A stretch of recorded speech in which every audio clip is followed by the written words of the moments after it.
Hey, welcome to my channel, DD.freshstart. Thank you so much for stopping by, checking in. This video is going to be a little bit different than what I have done previously or recently, because it's really going to be a reflection piece of what I felt and thought and how I handled leaving the Philippines, being in the United States, and then coming back to the Philippines. And I will tell you, the entire time from January until we returned first week of May, feeling anxious pretty much the entire time. Anytime I thought about the trip, planned for the trip, all of it, I just was super worried that I didn't do everything that needed to be done, or I was missing something, or I forgot something, and it was going to be a costly mistake, either with time or with money. So I'm a perfectionist when it comes to trying to plan things, and I guess what really helped the whole situation for me was that my husband had to leave. Our original trip was planned for April and then return the first week of May, but he needed to leave, so I had to rebook his flight in January. So he left, I think it was February 1st. So he was the first person who was going to leave the country without me. So that was already we were both really highly anxious because of that. And we weren't going to be together. And since I basically make all of the travel plans, or have since anything dealing with the Philippines, I know my husband was super worried, because just making sure everything was perfect. And I will say, which I was super happy about, everything that I have talked about in any of my previous videos in regards to planning to leave the Philippines under a 13G visa, it was so super smooth. My husband had to worry about absolutely nothing. So that gave me a lot of confidence to know at least we're going to be able to get out of the country without any problem. So then all I had to worry about was making sure we were able to get back into the country without any problem. And our only experience of entering the Philippines was under a balikbayan visa. So knowing that I had copies of everything, multiple copies of everything, so in case it was lost in my backpack, then I still had it in my carry-on or whatever. So I did the same thing for my husband to make sure we had duplicates of duplicates. And maybe the over preparation just created more anxiety. But in my mind, when you're dealing with another country and you're trying to make sure you're in compliance with all of their expectations, I feel like my anxiety was justified. Fortunately, because of my over preparation, everything went smoothly. So I'm really happy that I've done videos talking about everything that we needed to do to leave the country, just as a reminder. So all I will have to do is check to see if there's any updates, like travel tax. I think I mentioned that has increased. Now, I did double check. Your immigration clearance certificate can only be received through the Bureau of Immigration. So you have to go specifically to the Bureau of Immigration to get the ECC. But travel tax can be either at the airport, or I did it online, so it wasn't any big deal. Over time, prices might increase, but that doesn't matter. It's just making sure that you take care of everything that you need, that the Philippine government would expect you to have done, so you could leave the country. And then if you want to return without any problems. So then the big next thing was, how was I going to pack? Because we have two homes. We have a home in the Philippines, and we do have a home, or our items are in a home in Detroit. And trying to figure out, do I show up with 2 empty, full suitcases empty, or at least have like whatever souvenirs I'm going to be handing out while I'm back in the United States, and nothing else, and then whatever I travel with will be in my carry-on or my backpack, and then that's it? That was a thought. But the problem is when you're traveling on Asian Airlines, you can only have like 15, 7 pounds, something like that in your carry-on, and your carry-on is already 2 pounds. So that is a crazy, crazy thing to start with anyway. And I was also having to prepare for a wedding. So knowing I had multiple outfits ready just in case, because I'm not going to be able to go shopping. So everything I needed to have with me as I traveled. And then worrying about if all of your items get lost, what are you gonna do? So making sure I had a different item in each suitcase. So if that suitcase is lost, at least I have this suitcase, I should be fine. It was absolutely crazy trying to figure out how to pack. And then going through my list of items in the house to see what do we need to do when we're back in the, well, my husband was already in the United States, but when I'm back in the United States, what is it that I really want to purchase to bring back home here to the Philippines, because they don't sell it here. Like my favorite perfume, I can't find it anywhere. And so I tried to see if I could get it on Amazon to have it delivered here that way. There was just no way. No way. So fortunately, my husband had already gotten my favorite perfume, because I had gotten rid of pretty much all of my stuff, because I honestly thought, well, I'll just buy the perfume when I get to the Philippines when I need it. It's not that big of a deal. I don't want to have to travel with all those liquids. Big mistake, huge mistake. So I have now all of my favorite perfumes. I'm ready. So I know I'm going to be traveling with those. I don't really wear makeup, so that's not any big deal. But I have like a huge t-shirt collection. So I have to make sure I bring some of those back. And then of course shorts, and then shoes, because I didn't want to buy a lot of shoes while I'm here, because I have a bunch of shoes in Detroit. So why would I buy a bunch of shoes here in the Philippines if I already know I have them there? So I'm kind of going on like 1 or 2 pairs of tennis shoes, because as a person who walks a lot, I like to switch up my shoes. Anyway, another rabbit hole, doesn't matter. Do I pack light or not? So going there, yes, I decided to pack light. And the most important thing was to make sure the items that I needed for the wedding and the little souvenir gifts that I was giving away to friends and family, that was packed. So no big deal. So that meant my big carry-on check-ins could be relatively light, because then I knew I was gonna stuff those puppies like nobody's business. And I needed to do a medicine check. Like cold medicine, you can get at SNR. There's certain medications that we're used to using that isn't available at Metro or SM or Pure Gold or wherever you're shopping in the Philippines. Maybe you can find it at Landers, maybe you can find it at SNR, and it happens only if they happen to have it at that time. Sometimes they might carry it, sometimes they might have it.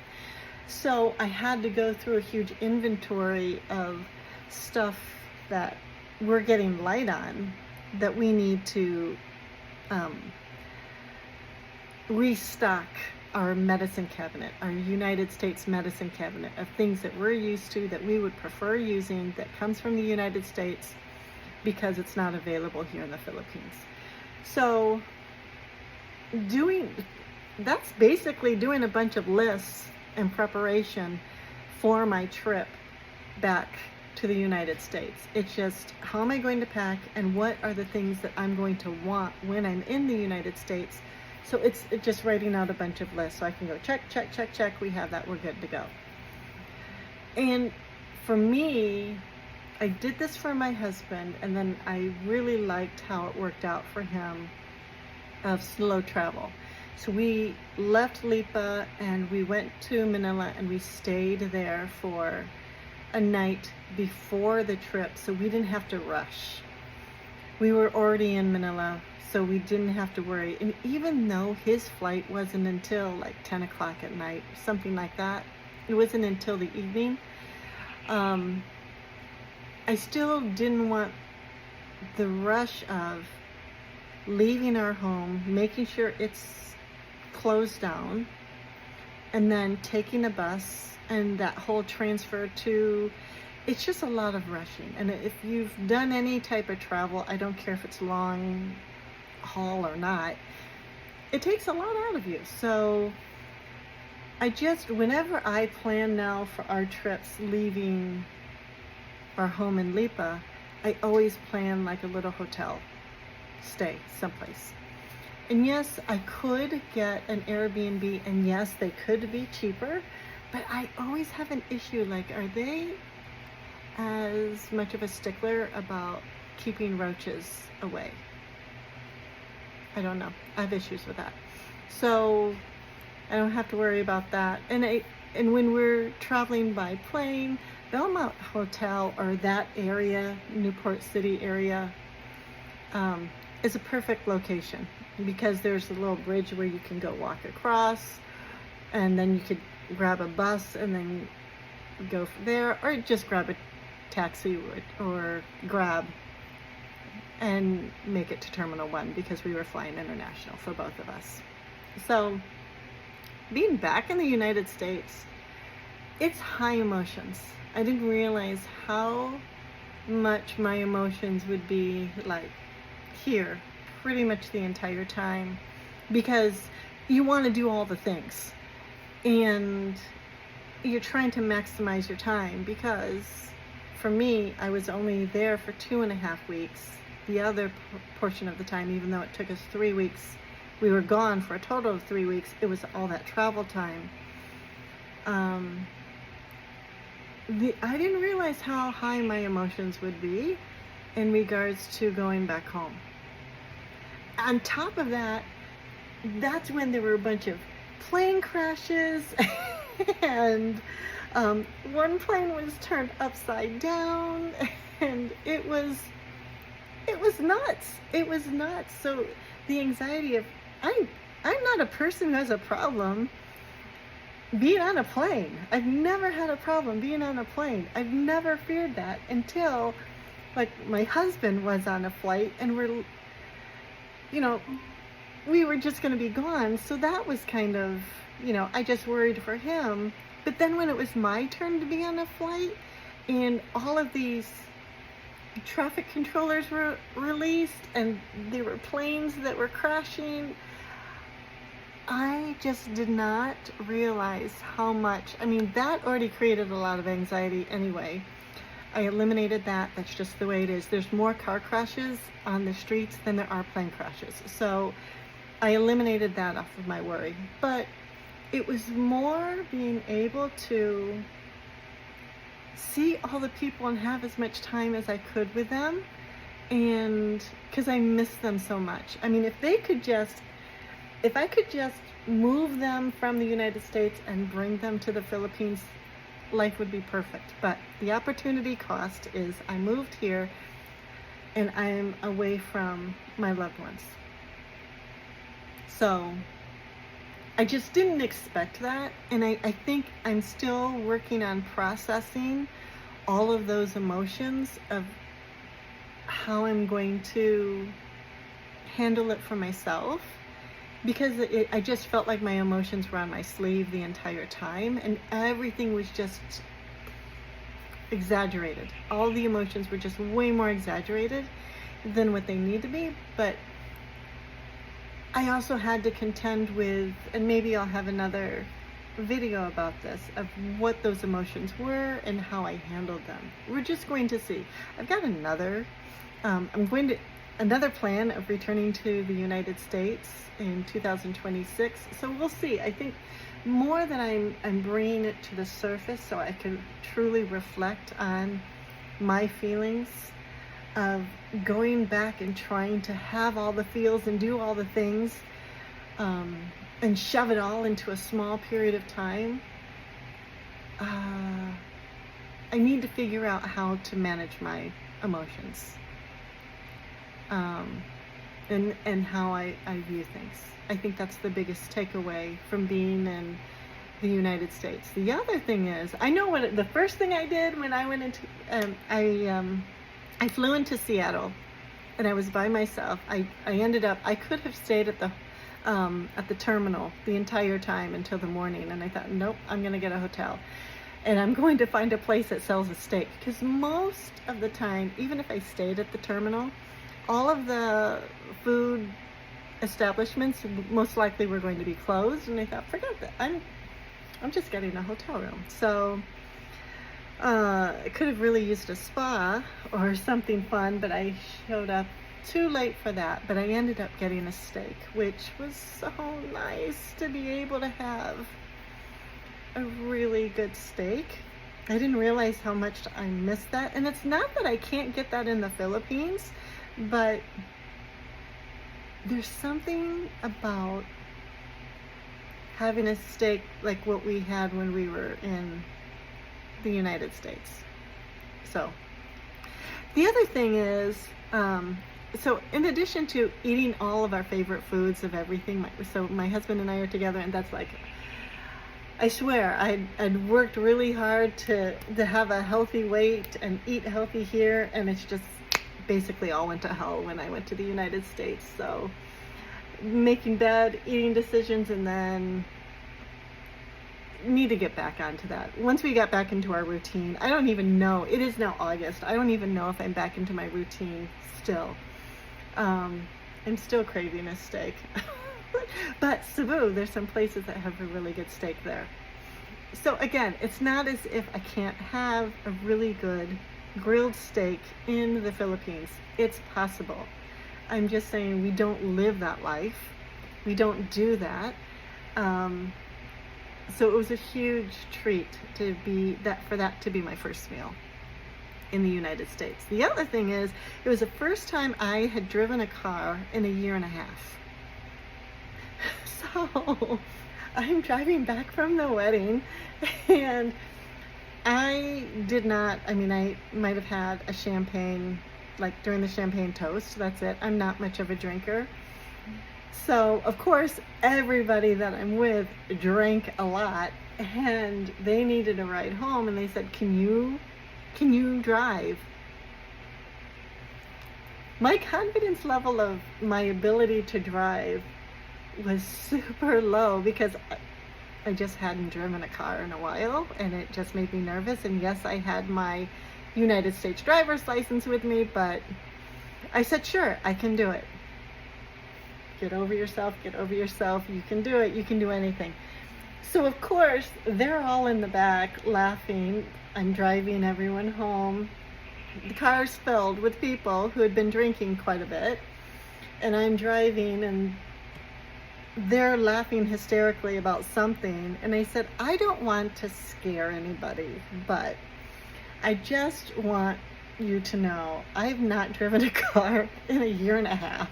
So if anything happens, I just want you to be aware of what's happening right now if I do something with your car and I hit a curb. A curb. So, of course, that was just a funny moment of everyone laughing at me, because it's like, you didn't share that, but nobody else was going to be able to drive them home. Anyway, they depended upon me. Anyway, so there was that. And then, honestly, buying all the stuff, meandering through a store, looking at all the things that I was used to growing up, all the products I was used to that don't exist in the Philippines. walking through the store, just meandering, looking at all the stuff, smelling the candles and feeling the blankets and all that stuff. Not that that doesn't exist in the Philippines. I'm just saying there's so many things that I just kind of missed that. I missed being able to do that. And I love the malls in the Philippines. They're like the greatest things ever. I go to the mall way more in the Philippines than I ever did in the United States, but it's the food choices. It's that type of stuff. It's just little things that I didn't realize. Seeing things that were familiar. It was that. I guess it was that. Because honestly, all of that stuff I've gotten used to. Like, there's some crackers here in the Philippines. They don't sell it in the United States that I like just as much as, let's say, Ritz. Because we've spent a year and a half trying to figure out what can we find that's comparable to Ritz for us. Even though I know we could buy Ritz, but I don't want to pay Ritz prices in the Philippines. So I want to get used to Filipino brands or any other brands that's sold in Southeast Asia. So anyway, and just really enjoying the time in the United States, which is extremely important. The other thing was sorting through all of the leftover crap that had a lot of emotional attachment. I got rid of more stuff, which is shocking. Like, how much more can you get rid of? I got rid of more stuff. That was one. And two, trying to decide, are we going to start sending balikbayan boxes? We did not, but that was another thought. To like clear out more of our presence in the United States and bring it here. I don't know. We didn't do it, but that's going to be a thought every single time we go back to the United States. On our trip back, the biggest anxiety was, please accept us back into the Philippines. Please make sure we have everything that we need. Even though I brought every single piece of paperwork with copies of the documents just in case. And really, we just needed my United States passport and my ACR iCard. That was it. Super easy. I mean, seriously, it was so super easy. And we definitely packed heavy. It was nice to be back home in the Philippines. I will say one of the things that we loved was the sense of peace and calm. I think in the United States, everything's so fast. And part of it was because I had planned only a short trip there that made it even faster. Time just slipped by so quickly. So to come back and live a calm, peaceful, quiet, retired life in the Philippines is just something that we were looking forward to coming back home to. So it is having a true sense of home. So even though I might start off saying, yeah, I have a home, the United States is home in one way, but the Philippines is definitely the truest sense of home for me, because I feel so much calmer. I feel so much happier. I hate being around my loved ones, but I just love living here. And it was nice to be home in the Philippines. So whenever I say I'm home, I don't know. I mean, people get confused of where are you talking? I don't know. I know for sure that when I'm here in the Philippines, the feeling that I have is not the same feeling I have in the United States. And maybe that's something I need to continue to process and reflect upon. But this video was longer than I expected, just because it was just more of a meandering of thoughts. And I have my husband actually grocery shopping, so I thought, oh my gosh, I'm going to take advantage of this. So anyhow, that's my reflection of leaving the Philippines, being in the United States, and then coming home to the Philippines, and I'm glad to be home. Anyway, thanks for hanging out, listening. I really appreciate you, and I will see you later. Bye.